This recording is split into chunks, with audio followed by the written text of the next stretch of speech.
Hey guys, we're unboxing my Tita's present. Okay, so let's see which type.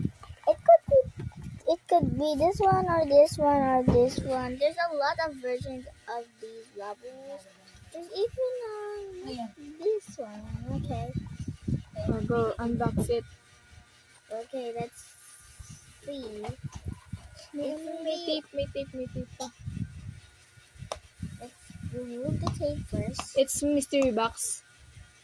Okay na din. And also a Labubu surprise. Yeah, that's a mystery box. Labubu. Labubu surprise. Labubu mystery. No, it's not Labubu mystery. It's Labubu Surprise. blind box. Okay.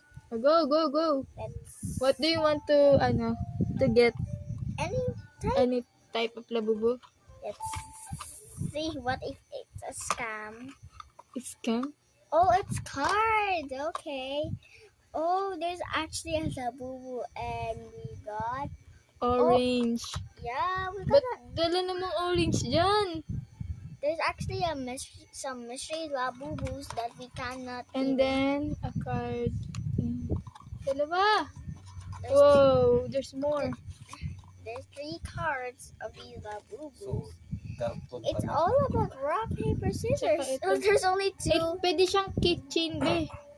And Yung may laman buto siya sa ng gitna. ano niya, There's puro a karton. It's actually a keychain, and also there's these cards.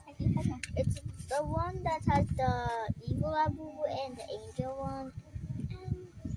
Ano pa yung iba?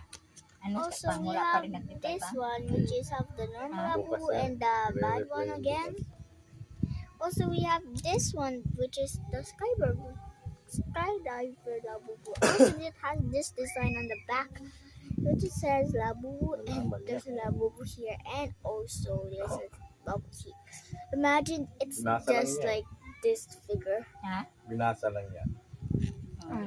Go, let's go. Let's go. And then say bye-bye. Thank you for watching like that. Thank you for watching. Also, make sure to hit that like and subscribe.